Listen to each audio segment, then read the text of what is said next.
Welcome to the dialogue, people, where movies are more than mindless entertainment.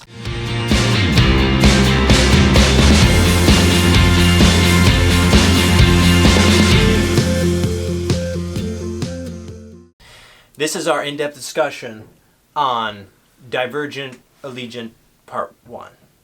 I think that's what the title is. If you saw a review, you understand what's happening here. Basically, me and Derek, my bro, we have committed to watching one new film a week this year and seeing where the journey takes us. And it's gotten interesting. This week, we basically chose this film, and we've never seen any of the other previous films or read the books or anything like that. So we're just throwing ourselves into there. It was an awkward experience for me. Yeah. So we can definitely answer the question: is it a standalone film? Is it a standalone film, Derek? Does it? Yeah, it stands up all right. It made it. It made it above the bar. I guess if you want to say a rating of 5 is the bar. It made it above the bar. A rating of 5 is kind of like my life was not changed in any way. Yeah, it made it above that a little bit. Yeah. Oh yeah. Yeah. Yeah. Yeah, I would definitely say yes. Some of it was actually, I feel, probably more interesting going in because I'm thinking things like, they mentioned Janine. Yeah, like, which actually, before we get into this, sorry, there's going to be spoilers. Oh. Watch out. No, I don't think that was a spoiler, but yeah, there is going to be spoilers, and if you haven't seen the other movies, then you're probably spoiling those too. Anyway, let's continue. Are we going to spoil like the first two? Because we haven't seen them. I really don't know. I haven't seen it. I don't know. Anyways, so I'm trying to figure out all this stuff as I'm watching, which is kind of cool. Right. I felt like it was kind of like I felt a sense of lostness in this world of theirs. Yeah, I will say that like with the opening scene, there was a part of me that almost died. Now, explain the opening scene again. The opening scene is it pans over the city. You're like, oh, what's going on? Yeah, it's like all desolate. Yeah. And then it shows this couple and they're climbing up the side of this building. Are you afraid of heights? And it's like, oh no! Like, is it going to be one of those really? Is this going to be the fifth wave? the teen movie, the young adult movie, that's just super superficial, superficial. Thankfully. I didn't go there. Like, I don't think it went there as much as it could have. Like, right. It was there, but it wasn't there as much as it could have been. There were some of those. Like I mentioned in the review, like, high school type decisions were made. Like, if people just talk about things. You know what I'm saying? Yeah. Maybe that's the theme of the movie. Maybe that's the message of the movie. People just talk about things. You should talk more. And I feel like that's the theme of our channel. Is just talk about things and think about things. Dialogue.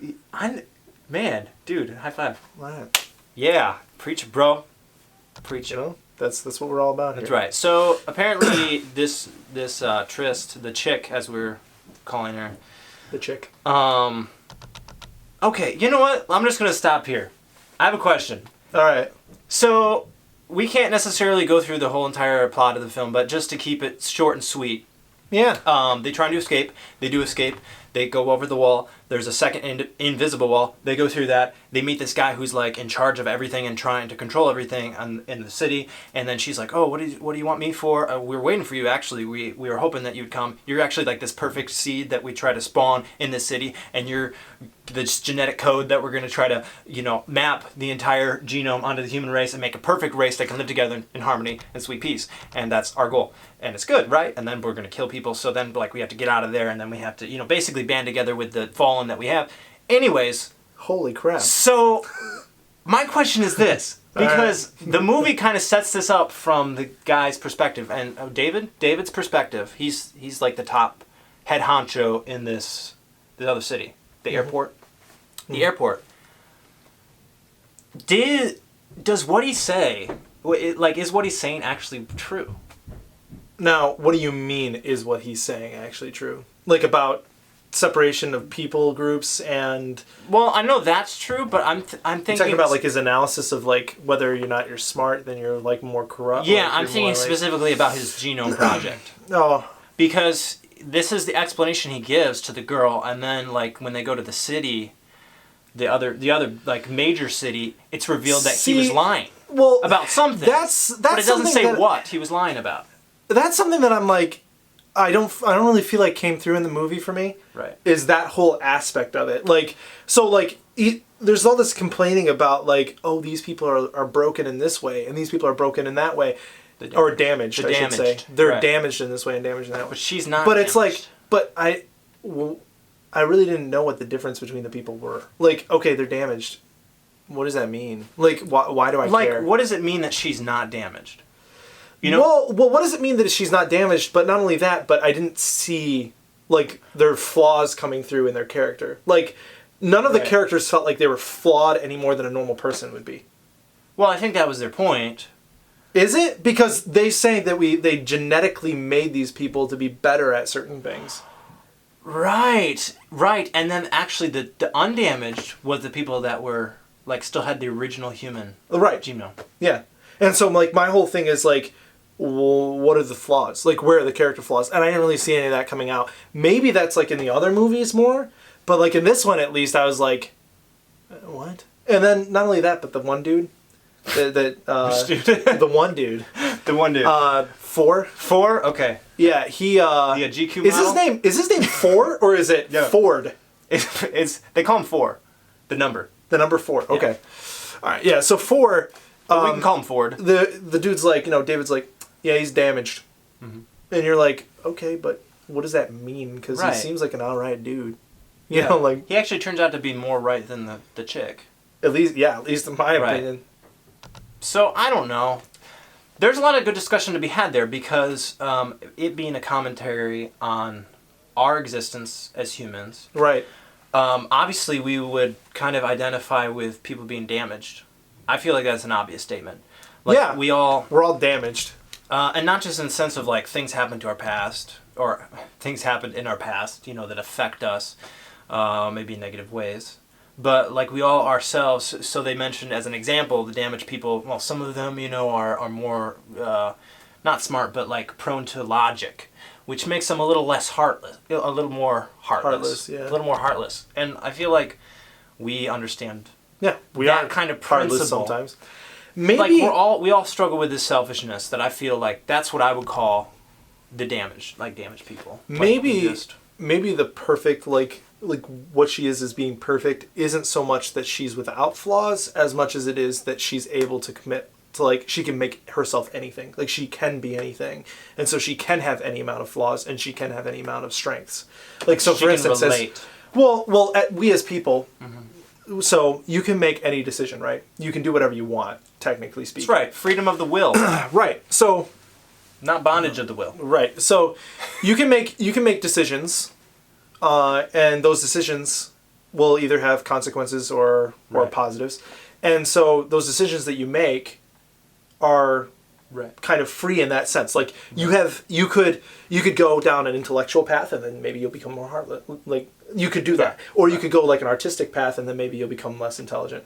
Not saying that artistic expression is unintelligent. I'm just saying that there's different aspects to the thing, and you can choose your weaknesses and your strengths by what you choose to focus on. And maybe what her perfection is that she has the opportunity to do whatever she wants, versus these other people who are kind of like built to do one thing. You know what I'm saying? I think that's what it is. I think that's what it is.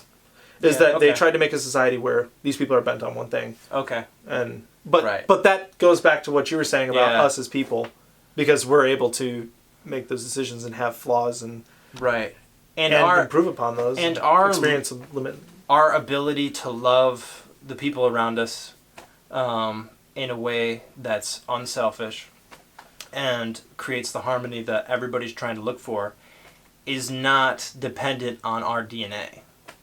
Yes. Like, it's not dependent upon our gene. It's just we're all fallen people and we need grace for that. This is getting really existential, and I love it. I love it too, man. I just getting real thoughtful. I just want to know, because they mentioned her opening a box, and I wonder if that plays into it at all.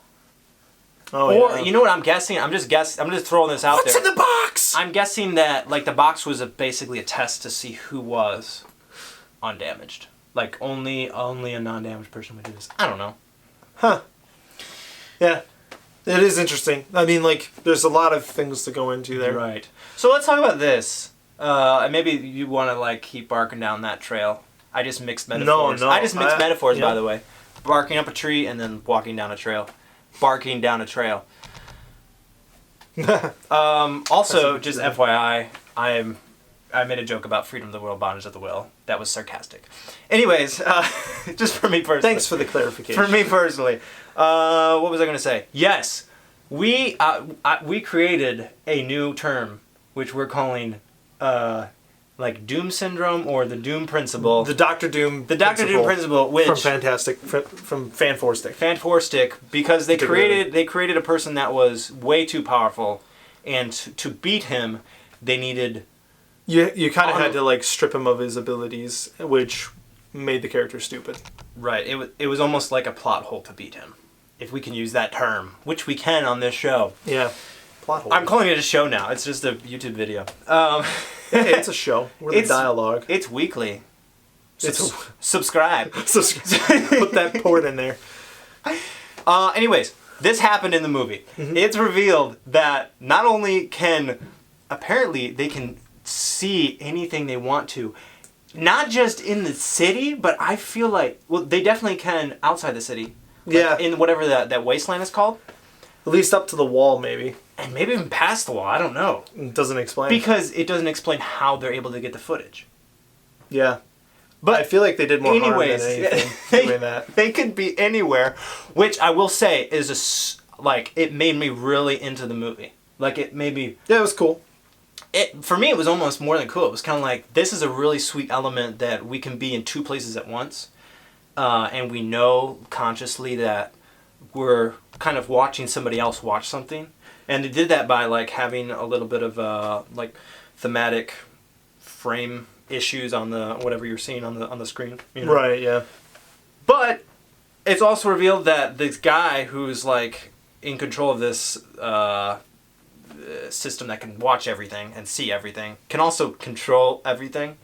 It's weird because there's a scene where she's like walking in the tunnels and then he's like, close the door. Psh, door's closed. And his face comes up and he's like, I can do whatever I want. Listen up, chick. I can do anything. I am God to you. And at that point, you're just like, okay. We've seen a level of omnipotency that now negates all negative things happening to that individual. You know what I'm saying? Well, yeah, because you basically, like, what you're going to ask yourself, there's a lot of things you're going to ask yourself, but what you're going to ask yourself is, number one, if he could cut off the comms to his ship, like he does... He cuts off the comms to them and somebody else. Why doesn't he turn off the ship remotely? Like, the guy's, like, using the computer in there, and he's just like, I'm going to shut down your systems! And then he's just like, yeah, cut the comms! Okay, what's that gonna do? You know, like, right. It's like stupid stuff like that. If you could see everything and control that much, like, why are bad things happening to you? Why aren't things... why do bad things happen to people who are in control of everything? Exactly, that needs to be on a t-shirt. It's like playing chess. It's like playing chess with yourself and being like, I'm losing. But you're also winning. You should be anyway. All analogies break down. Oh gosh. Just like banana peels. Okay. Anyway, that is a good point, and it's something that's very it took me out of the movie a little bit. Although like it's always cool to see that much power on display. But then it's also very sad when it like comes crumbling down. Like, it would be cool. It has to mess with your mind. It would have been cool if it was like, oh, this is like he has this power, but he was in the wrong place at the wrong time, and this slipped through, and so he made a mistake. Now that's different because that adds in the human element. Mm-hmm. But they were just like, yeah, no, he was there the whole time. He's just an idiot. That's another thing. Is like, why is he? He should have, if he's built this whole elaborate system that has all these connections. Why isn't there a button that he has that resets the system? Because he had to have Miles Teller's character like get in and persuade. He had to show her the vault that he made that nobody else knew about. Right. Yeah. With a button inside that reset the system, and he had to get somebody to go in on the inside and convince somebody else to go and hit the button. Well, to me, and also if he can shut the doors elaborate. again, if he can shut the doors in the one place, why didn't he like just can manually override the doors to the system. Yeah, I don't know. Why couldn't he just press the button to release the smoke in the first place? Why did he have to get this other dude to do it? Maybe So dumb. Maybe it's a commentary on us being self-destructive, you know. I don't know. Maybe this guy's just not thinking. That being said, I did like the Miles Teller character. Like he hit some comedy notes that were kind of gold. Yeah, I enjoyed it. Yeah. Anyway, I guess to wrap this up, please let us know what you thought about the movie. Let us know if you're just like, you guys are not thinking this through and somehow just like missed a lot of the movie or something like that. That's very possible because we haven't seen the other two. So 2/3 of this whole epic saga. Yeah. So basically, I mean, there's a lot that could happen there. Please watch our review. If you haven't seen that already, because we kind of just go into our rating and stuff like that, so you'll know what we thought about that. Yeah. And then also make sure that you check out the videos at the end of this video and go watch those as well. Videos inside. Make sure you subscribe because we're almost at 50 subscribers and we're trying to get to 1,000. Oh, eventually, yeah. Yeah. Well, I want 1,000. I was just kidding. If we can break 100 this year, that'd be gold, man. We're gonna have to celebrate if that happens. All right. Celebrate. I like this. Come on. I like it. I like where we're going with this. So, stay tuned and join us next time on Dialogue.